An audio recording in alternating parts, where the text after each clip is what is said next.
Amis internautes, n'oubliez pas de liker, de vous abonner et de cliquer sur la note de notification pour ne rien rater. Wilfried Léandre Ounbedji, bonjour. Bonjour. Une élection présidentielle sans candidat de l'opposition, c'est une démocratie sous tutelle, dit la presse ouest-africaine depuis 2 jours. Qu'est-ce que vous répondez?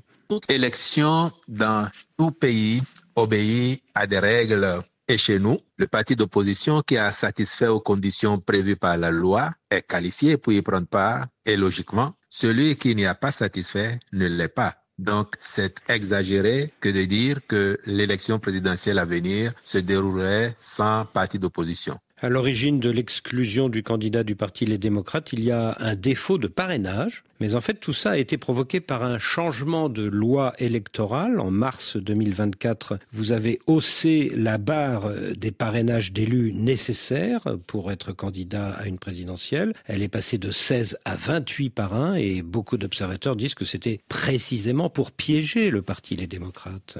Vous parlez d'exclusion. Il est curieux que, nonobstant les dénonciations de membres éminents du parti contestant la gestion qui en est faite par son président, certains continuent de parler d'exclusion. Nonobstant aussi les déclarations de son poulain, M. Renaud Agbojo, faisant état de dysfonctionnements internes qui lui auront coûté sa qualification à la présidentielle. Et donc, dans ces conditions-là, je crois qu'il faut davantage interroger les mécanismes de gestion interne de ce parti plutôt que de chercher un bouc émissaire pour justifier ses déboires. Les difficultés de gestion du parti à l'interne, conformément à ce qui est entendu des déclarations de certains de ses membres éminents, qu'ils soient députés, que ce soit M. Agbojo lui-même, qu'ils soient des membres ordinaires, sont plutôt la cause de ces déboires actuels et il ne faut pas chercher loin un bouc émissaire pour justifier son absence de cette présidentielle à venir. La loi qui a été révisée en 2024 a fixé un seuil de parrainage dont dispose le parti et a pris le soin de sécuriser les parrainages en interdisant la transhumance des élus et de sorte que le parti avait toutes les cartes en main pour se désigner un candidat tant qu'il pouvait remplir les conditions. Oui, mais franchement, Wilfried Ounbedji, cette loi qui a haussé la barre des parrainages, est-ce que ce n'était pas aussi pour mettre en difficulté vos adversaires, tout simplement? Non, il n'y a rien à y voir. Monsieur Babouvier, n'oubliez pas qu'en contexte béninois, nous avons entrepris depuis quelques années maintenant de faire des réformes pour normaliser notre démocratie, remettre les partis politiques au cœur du jeu démocratique, mais surtout en les amenant à grandir, à grossir. Parce qu'il est un constat que de 1990 à 2016, aucun parti politique au Bénin n'a jamais réussi à conquérir le pouvoir d'État. La faute à leur balkanisation, je veux dire émiettement trop poussée. Et là, les réformes leur demandent de se regrouper, de faire advenir de grands partis, des partis nationaux, des partis de gouvernement au Bénin. Et la seule logique qu'il y a derrière ces réformes, c'est effectivement d'encourager les acteurs à se regrouper. Et les conditions fixées sont les mêmes pour tout le monde. Donc, à l'origine, c'est bien un objectif noble et louable qui pousse à la révision ou l'actualisation des lois. Et il appartient à chaque acteur politique majeur de travailler à s'y conformer. Mais tout de même, jusqu'en mars 2024, il suffisait de 16 parrainages. Depuis mars 2024, il en faut 28, ce qui correspond exactement au nombre d'élus dont disposait le Parti Les Démocrates dans la dernière Assemblée nationale. Ça ressemble tout de même à un piège, non ?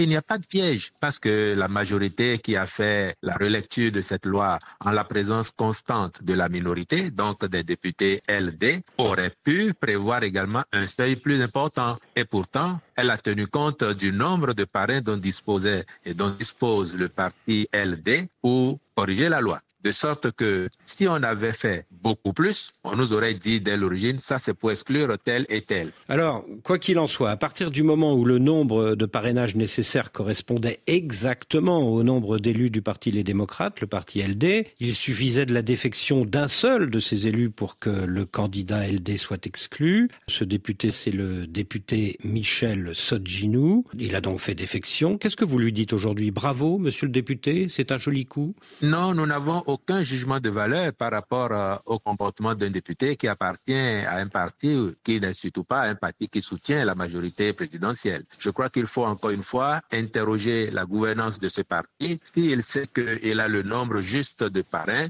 à mon avis, il fallait adapter sa gouvernance de façon à contenter les uns et les autres et faire en sorte qu'à l'arrivée, il y ait une médiane qui rassemble toutes les tendances au sein du parti. En tout cas, cette défection de ce député Sotjinu, ça vous arrange bien, non? Non, nous prenons acte tout simplement. Nous, on ne demandait pas tant que ça parce qu'on s'est préparé avec la qualité de notre gouvernance dont les résultats sont indiscutables. Nous nous sommes préparés par ailleurs avec la désignation d'un candidat au profil éloquent à battre n'importe quel adversaire que nous aurions eu en face de nous. Alors vous allez en effet présenter votre ministre des Finances, Romuald Wadani. Vous dites que vous n'avez rien à voir avec ce député d'opposition qui s'est rétracté, Michel Sotjinu, mais l'ancien président Boni Yayi, il n'est pas du tout d'accord avec vous. Il dit au contraire que vous êtes entré dans une campagne de débauchage pour déstabiliser le Parti Les Démocrates. Oh, je crois que cela ne devrait pas étonner ceux qui connaissent et qui ont vu à l'œuvre l'ancien président Boni Yayi pendant les 10 ans à la tête de notre pays, car ils se souviennent que lorsqu'il y a de bons points à prendre, c'était toujours son mérite à lui tout seul. Et quand ça n'allait pas, il n'est jamais au courant, ou alors l'enfer, c'est les autres. Comme le naturel revient toujours au galop, on peut toujours constater logiquement que l'homme, il est resté ce qu'il est, jamais responsable de ce qui ne va pas. En somme, c'est en vain, me semble-t-il. Il cherche loin les responsables des déboires de son parti, car avec ce que l'on voit depuis quelque temps, ce serait un euphémisme d'affirmer que le ver est dans le fruit, car visiblement, c'est un très gros ver qui le ronge de l'intérieur. Et ça, nous n'avons rien à y voir.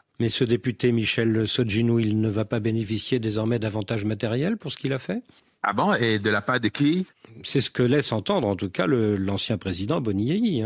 Il doit s'y connaître, lui. Nous, on ne connaît pas ces pratiques-là. C'est-à-dire qu'il n'y a rien à voir entre la majorité au pouvoir et le député qui a fait défection dans l'opposition. Absolument rien. Encore une fois, M. Boisbouvier, si vous entendez ce député, mais pas que lui, vous avez entendu Éric Oundété, vous l'avez lu, Éric Oundété, vous avez entendu d'autres cadres du parti, vous avez même entendu M. Agoudjo, qui avait été désigné par le parti pour le représenter. Tous évoquent des problèmes à l'intérieur. Et donc, qu'est-ce que nous, on a y voir? C'est quand même pas nous qui sommes à la manette pour gérer le parti Les Démocrates. Il faut interroger la qualité de la gouvernance de ceux qui sont à la tête de ce parti. Patrice Talon ne veut plus d'opposition au Bénin, dit son prédécesseur Boni Yayi. Est-ce qu'il n'a pas un petit peu raison?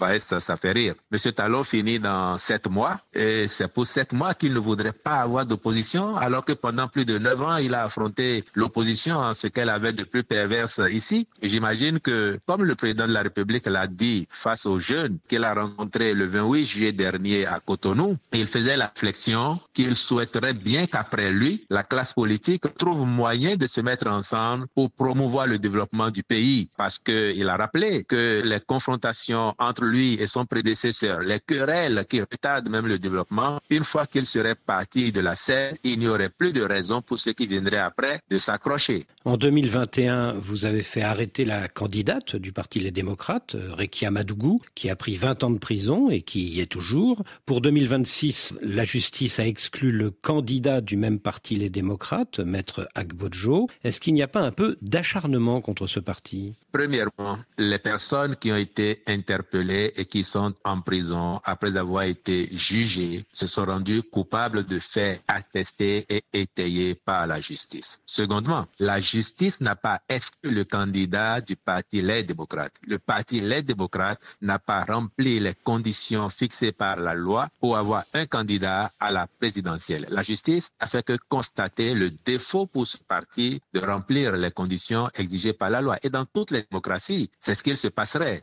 Si dans les pays occidentaux, un parti majeur n'arrivait pas à remplir pour une raison ou une autre les conditions fixées par la loi pour prendre un scrutin et que le constat était fait, faisant en sorte que ce parti ne puisse pas participer à l'élection, il ne viendrait à l'idée d'aucun démocrate, d'aucun responsable avisé de dire que c'est la justice qui a exclu ce candidat. On dira plutôt que ce candidat n'a pas été à la hauteur de ses obligations par rapport à ce que la loi a prévu. Et donc, c'est la même chose qui se passe ici. Le parti LD n'a pas été à la hauteur et n'a pas pu remplir les conditions fixées par la loi. Les opposants Rekia Madougou et Joël Aïvo en prison depuis 4 ans et demi maintenant, est-ce que ça ne fait pas beaucoup? Or, la justice a rendu une décision. Ils ont été condamnés à une peine qui est en cours d'exécution.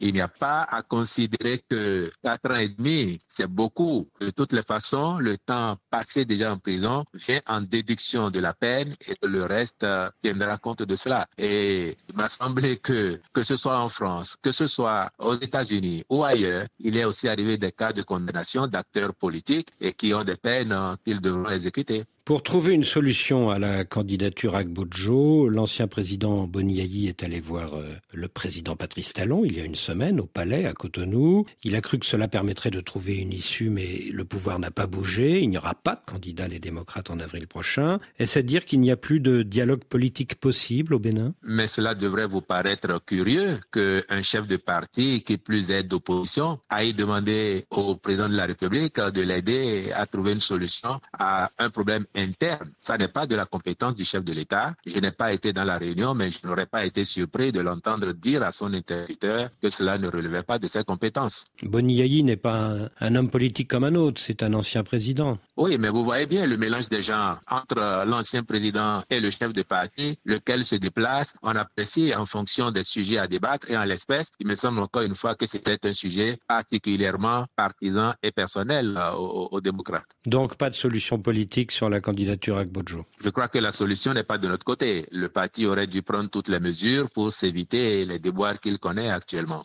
Wilfried Léandre Ounbedji, je vous remercie. C'est moi.